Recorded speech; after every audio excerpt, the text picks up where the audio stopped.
نحمده ونصلی علی رسولہ الکریم۔ ایک حدیث شریف ذہن میں آئی ہے، اس کو میں ذکر کر دوں۔ دنیا حقیقت جو ہے وہ مصیبتوں کا گھر ہے۔ کوئی یہاں یہ سوچتا ہو کہ مجھے مکمل آرام ملے تو یہ نہیں ہو سکتا ہے۔ دنیا ہے ہی مصیبتوں کا گھر۔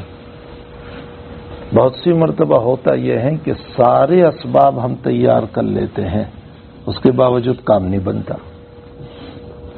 پیسے بھی ہیں، سب کچھ ہے، لیکن پھر کہتے ہیں بھائی کام نہیں بنا۔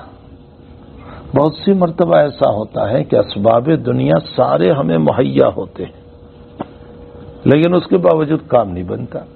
ایک آدمی کا کھیت ہے، ایک آدمی کی فیکٹری ہے، ایک آدمی کی کمپنی ہے، ایک آدمی کا مکان ہے، پیسے ہیں، سب کچھ ہے، پھر کہتے ہیں مول صاحب کام نہیں بنا، بنتے بنتے رک گیا۔ ہر وقت تو ہم یہ دیکھ رہے ہیں۔ معلوم یہ ہوتا ہے کہ حق تعالی جل شانہ و من والہ نے اس دنیا کو دار الاسباب بنایا ہے، پھر دار المصائب بھی بنایا ہے۔ یہاں بڑی مصیبتیں ہیں۔ حضور پاک صلی اللہ علیہ وسلم فرماتے ہیں مومن کی مثال ایسی ہے جیسے اگنے والا پودا جو نکلتا ہے نا زمین سے، ہوا چلتی ہے، گر جاتا ہے، پھر کھڑا ہوتا ہے، پھر گر جاتا ہے۔ مومن کا حال یہی ہے، گرا کھڑا ہوا، گرا کھڑا ہوا۔ اور کافر کی مثال حضور دے رہے ہیں، یہ جیسے اب کے وہاں بڑے بڑے درخت ہیں، لمبے لمبے جو درخت ہوتے ہیں نا، بس وہ ایک مرتبہ گر گئے پھر کھڑے نہیں ہوتے۔ یہ کافر کی مثال دی۔ اس کی وجہ یہ ہے کہ دنیا میں حالات کافر پر بھی آتے ہیں، مومن پر بھی آتے ہیں۔ یہ نہیں ہے کہ مومنوں ہی پر آتے ہیں، حالات تو ان پر بھی آتے ہیں، لیکن ان کی نظر اسباب پر ہے۔ مومن کی نظر اسباب کے ساتھ اللہ پر ہے، بس یہ فرق ہے۔ ان کی نظر صرف اسباب پر، بس سبب۔ اور مومن اسباب سارے اختیار کرتا ہے، لیکن نظر اللہ کی ذات پر ہوتی ہے، کرنے والا اللہ ہے۔ ما یفتح اللہ للناس من رحمت فلا ممسک لها۔ اللہ جب تمہارے دروازے کو کھول دیتا ہے، چاہے وہ روزی کا ہو، عزت کا ہو، کوئی بند کرنے والا نہیں ہے۔ قرآن میں ہے، اللہ فرماتے ما یفتح اللہ للناس من رحمت فلا ممسک لها، کوئی روک نہیں سکتا ہے۔ یہ جو لوگوں کے ذہنوں میں آ گیا ہے میری دکان میں بندش کر دی، اس نے باندھ دیا، اس نے روزی باندھ دی، اس نے اولاد باندھ دی، اس کی وجہ سے اولاد نہیں ہو رہی ہے، کسی نے میری اولاد باندھ دی، لا حول ولا قوت الا باللہ۔ اللہ کا مقام ہم نے مخلوق کو دے دیا، حق تعالی کا مقام جو ہے وہ ہم نے مخلوق کو دے دیا۔ کسی کے ہاتھ میں نہیں ہے کہ وہ ہماری روزی باندھے، کسی کے ہاں ہمارے اعمال ہے۔ ظہر الفساد فی البر والبحر بما کسبت ایدی الناس، یہ تمہارے اعمال ہے جس کی نحوستیں ہیں، کبھی مال پر، کبھی عزت پر، کبھی دکان پر، کبھی گھر میں، کبھی حالات، کبھی حکومت۔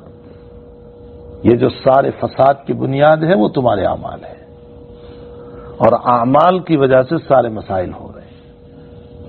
عجیب و غریب بات یہ ہے کہ مجھے دوسروں کے برے اعمال نظر آ رہے ہیں، میں اپنے برے اعمال کبھی نہیں دیکھتا۔ میں دوسروں کے اعمال کے باب میں وکیل بن جاتا ہوں اور اپنے اعمال کے باب میں صلح کرنے والا بن جاتا ہوں۔ واہ بھائی، دوسروں کے اعمال پر تو میں دلائل بھی پیش کرتا ہوں کہ ہاں تیرا یہ گناہ، یہ گناہ، یہ گناہ، اور جب میرا کوئی برا عمل ہوتا ہے تو میں مصالحت کرنے والا ہو جاتا ہوں، صلح کا راستہ نکالتا ہوں۔ تو حقیقت یہ ہے کہ دنیا جو ہے دار الاسباب ہے، دار المصائب ہے، یہاں مصیبتیں ہوتی ہیں۔ مومن اسباب سارے اختیار کرے، کوئی منع نہیں کرتا، اسباب کرنے چاہیے، لیکن اعتماد اللہ پر۔ حضور پاک صلی اللہ علیہ وسلم نے اس کا ایک طریقہ بتایا، بس وہ طریقہ مجھے بیان کرنا ہے۔ روایتوں میں ہے اذا کان لک عند اللہ حاجہ او الی الناس حاجہ، میں حدیث پڑھ دیتا ہوں۔ جب کسی انسان کو اللہ سے کوئی ضرورت ہو یا بندے سے کوئی ضرورت ہو، بعض ضرورتیں ایسی ہوتی ہے جو اللہ ہی پورے کرتا ہے، دنیا کی کسی کی طاقت نہیں۔ مثلا اولاد دینا کسی کے ہاتھ میں نہیں، یہ اللہ ہی کے ہاتھ میں ہے، تو یہ اللہ کے پاس ضرورت ہے۔ دنیا والوں کے پاس بہت ساری دنیا کے مسائل ہیں، مثلا مجھے قرض چاہیے یا اور کوئی مجھے ضرورت ہے، اب عند الناس حاجہ، انسان کے پاس ضرورت، تو کیا فرمایا نبی اکرم صلی اللہ علیہ وسلم نے؟ فَلْيَتَوَضَّعْ، وضو کر لو، لیکن وضو کیسا کرو؟ وَلْيَحْسَنِ الْوُضُوء، اچھی طرح وضو کرو۔ اچھی طرح وضو کا مطلب آپ سمجھتے ہیں ہم وضو کرتے ہیں وہ اچھی طرح ہے، ہمارا وضو بہت اچھا ہے۔ وضو میں جہاں ہم اعضاء کو دھوتے ہیں وہاں باطن کو بھی دھوئیں۔ اب آپ کہو کہ باطن کیسے دھوئیں؟ نبی اکرم صلی اللہ علیہ وسلم نے دعائیں پڑھی، چلو وہ دعائیں یاد نہیں جو ہر عضو پر حضور نے پڑھی۔ مثلا آپ نے دعا پڑھی کہ جب تم رائٹ ہینڈ ہو تو اللہم آتنی کتابی بیمینی وحاسبنی حسابا یسیرا، اے اللہ میرا حساب آسان لینا، میرا نام اعمال رائٹ ہینڈ میں دینا۔ جب لیفٹ ہینڈ ہو اللہم لا تعطینی کتابی بشمالی ولا من وراء ظہری، اللہ میرے بائیں ہاتھ میں نہ دینا، میرے پیچھے سے نہ دینا۔ جب مسح کرو اللہم اظلنی تحت ظل عرشک یوم لا ظل الا ظل عرشک، اے اللہ قیامت کے دن تیرے عرش کے سائے میں رکھنا جب کوئی سایہ نہیں ہوگا۔ دعائیں تو دیکھو حضرت کیسی دعائیں کر رہے ہیں۔ جب چہرہ دو اللہم بیض وجہی یوم تبیض وجوہ وتسود وجوہ، اے اللہ میرے چہرے کو اس دن تر و تازہ اور سفید رکھنا جس دن تو بہت سارے چہروں کو سفید اور بہت سارے چہروں کو کالے بنانے والا ہے، یعنی قیامت کے دن۔ جب پاؤں دھو اللہم ثبت قدمی علی الصراط، اللہ ہمارے قدموں کو جما دینا پل صراط پر، ہمیں گرنے نہ دینا۔ چلو یہ ساری دعائیں نہیں آتی ہم کو، کم سے کم وضو کے بعد کی دو دعا تو کر لو۔ اللہم اغفر لی ذنبی ووسع لی داری وبارک لی فی رزقی، بڑی جامع دعا ہے۔ اللہم اغفر لی ذنبی، اے اللہ میرے گناہوں کو معاف کر دے، ووسع لی داری، اور مجھے وسیع مکان عطا کر، وبارک لی فی رزقی، اور میرے رزق میں برکت عطا فرما۔ بعض بزرگوں نے لکھا ہے کہ جس آدمی نے اس دعا کو پابندی کے ساتھ رضائے رب کے لیے پابندی کے ساتھ پڑھا، بے مکان تھا اللہ نے مکان عطا کر دیا، غریب تھا رزق کے دروازے کھول دیے، ایسی جامع دعا ہے۔ اللہم اغفر لی ذنبی ووسع لی داری وبارک لی فی رزقی۔ اور پھر نبی علیہ السلام نے دوسری پڑھی، دوسری دعا، اللہم اجعلنی من التوابین واجعلنی من المتطہرین، اللہ مجھے توبہ کرنے والوں میں سے بنا دے، اور میں نے پانی سے ظاہر کو صاف کیا، واجعلنی من المتطہرین، اللہ میرے باطن کو بھی صاف فرما دے، میرے دل کو بھی صاف کر دے۔ کلمہ شہادت بھی پڑھ لیں، اشہد ان لا الہ الا اللہ واشہد ان محمدا عبدہ ورسولہ، یہ ہے فلیحسن الوضو، اچھی وضو۔ اس کے بعد حضور پاک صلی اللہ علیہ وسلم فرماتے فصلی رکعتین، اب 2 رکعت پڑھیں۔ یہ 2 رکعت میں کیا پڑھنا ہے حضور پاک صلی اللہ علیہ وسلم نے کچھ نہیں فرمایا، جو چاہے پڑھیں آپ، جو چاہے پڑھیں۔ یہ بعض لوگ کہہ دیتے یہ پڑھو یہ پڑھو، نہیں، کچھ نہیں، حدیث میں کچھ نہیں، آپ کو جو صورت آتی ہو پڑھ لو، فقرؤ ما تیسر من القرآن، جو یاد ہو پڑھ لو، لیکن دل لگا کر پڑھو۔ صلی رکعتین، 2 رکعت پڑھو۔ ثم لیثنی علی اللہ تعالی، اب نماز پوری ہو گئی، اللہ کی تعریف کرو۔ دنیا میں ہر بندے کو تعریف پسند ہے، اللہ کو بھی اپنی تعریف پسند ہے۔ بعض مرتبہ دعاؤں میں صرف اللہ کی تعریف بولتے رہو اور کچھ نہ مانگو. حدیث شریف میں ہے، حدیث قدسی ہے، اللہ فرماتے ہیں تو نے کچھ نہیں مانگا، میری تعریف پر تیرے دل کی ساری مرادیں پوری کر دوں گا. www.attableek.com ثم لیثنی علی اللہ تعالی، پھر اللہ کی تعریف کرے. ثم صلی علی النبی، حضور خود فرماتے ہیں پھر نبی پر درود بھیجو. یہ طریقہ ہے دعا کا کہ پہلے اللہ کی حمد و ثنا، پھر نبی علیہ الصلاۃ والسلام پر درود. ترمذی میں ہے ایک صاحب نے اللہ کی تعریف کیے بغیر اللہم صلی علی پڑھ کر کے دعا شروع کر دی. حضرت نے فرمایا تو نے جلدی کر لی، انک عجلت، تو نے بہت جلدی کی. فرمایا یا رسول اللہ کیا ہو گیا مجھ سے؟ فرمایا تجھے پہلے اللہ کی تعریف کرنا تھا، پھر میرے اوپر درود بھیجنا تھا. یہ آداب دعا میں سے کہ پہلے اللہ کی تعریف، پھر ذات اقدس صلی اللہ علیہ وسلم پر درود. اس کے بعد ایک دعا سکھائی حضور پاک صلی اللہ علیہ وسلم نے کہ جب اللہ کی تعریف ہو گئی، درود پڑھ لیا، اب ایک دعا پڑھو. وہ آپ صلی اللہ علیہ وسلم سکھا رہے ہیں.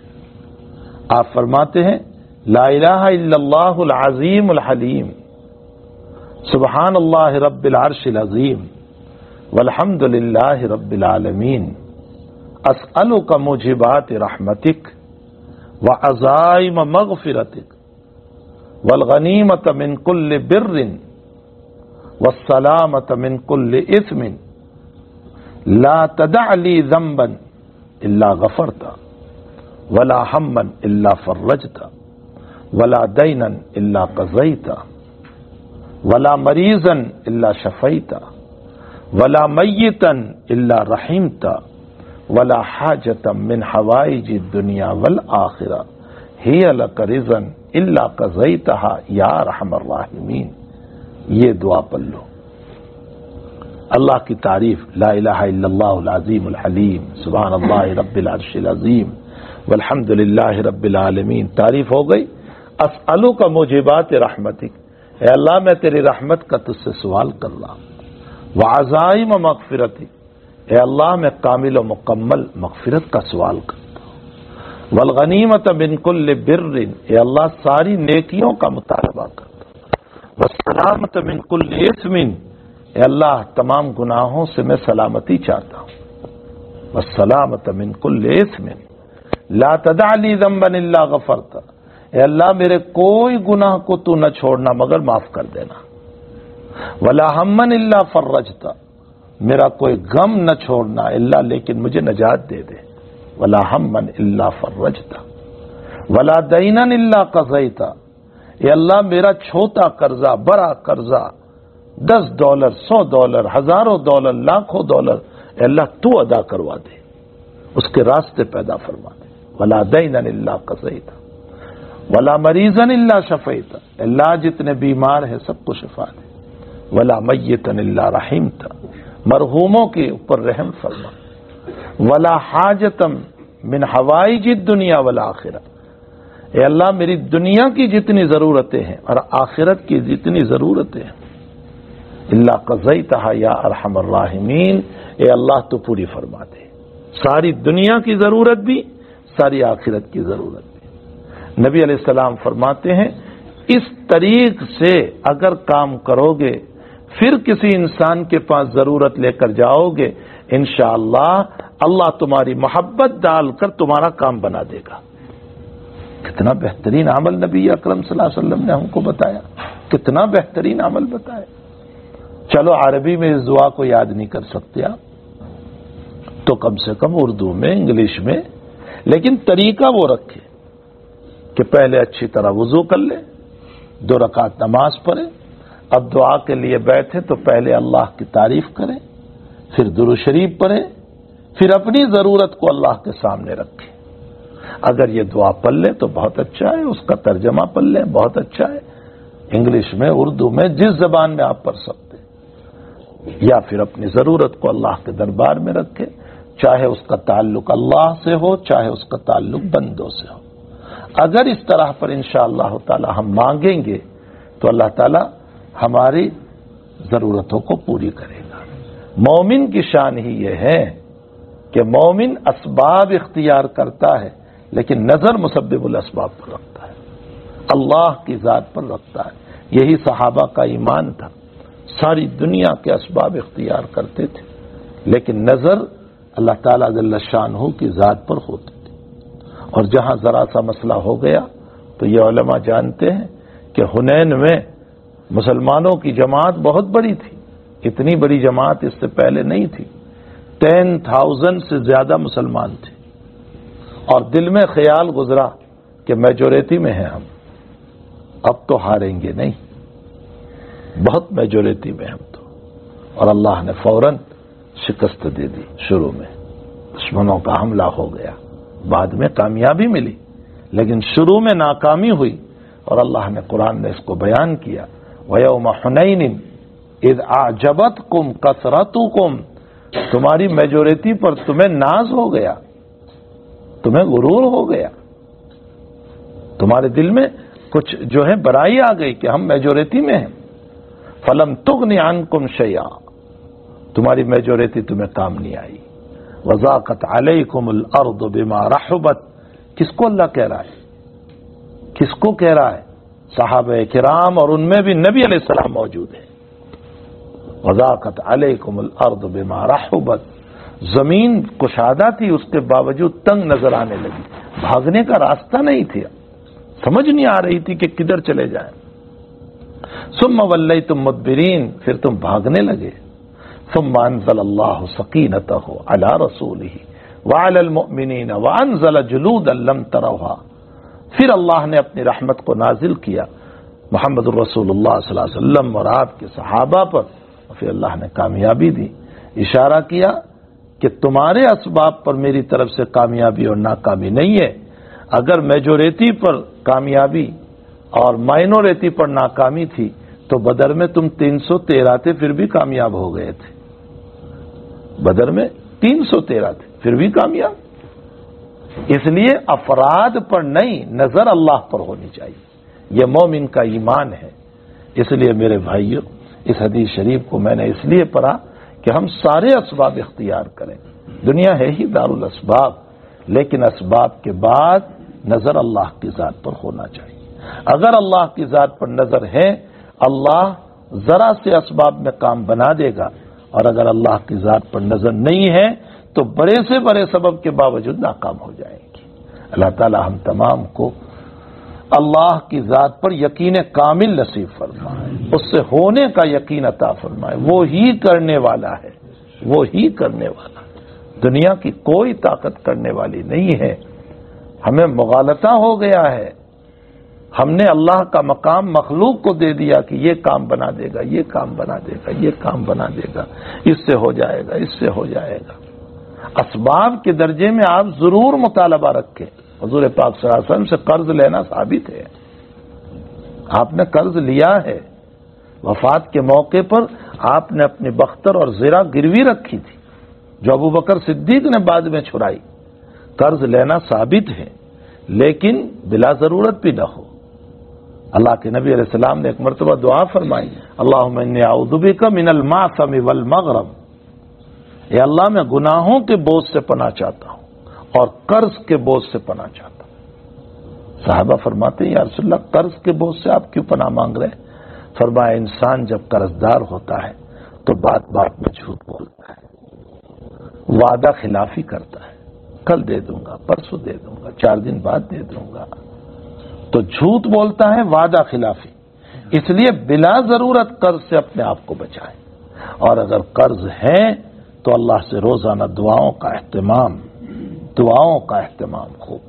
علماء نے لکھا ہے کہ انا اعطیناک الکوثر کی صورت اگر کثرت سے پڑھو گے حق تعالی قرض سے نجات عطا فرمائیں گے، بہت مجرب عمل ہے، قرآن سے ثابت ہے۔ کثرت سے استغفار کریں گے ہم، میں نے گزشتہ مجلس میں بھی بتایا تھا، استغفروا ربکم انہ کان غفارا، اگر استغفار کریں گے، خوب استغفار کریں گے، اللہ قرض سے نجات دے دے گا، اللہ تعالیٰ روزی کے دروازے کھول دے گا، اللہ عافیت کے دروازے کھولے گا، اللہ صحت کے دروازے کھولے گا، اللہ بے اولادوں کو اولاد دے گا، وَيُمْدِدْكُمْ بِأَمْوَالٍ وَبَنِينَ وَيَجْعَلْ لَكُمْ أَنْهَارًا، قرآن کہہ رہا ہے۔ اللہ تعالیٰ ہمیں قرآن سے ہونے قرآن کی باتوں پر ہمیں یقین نصیب فرمائے اور تعالی جل شانہ سے ہونے کا یقین عطا فرمائے.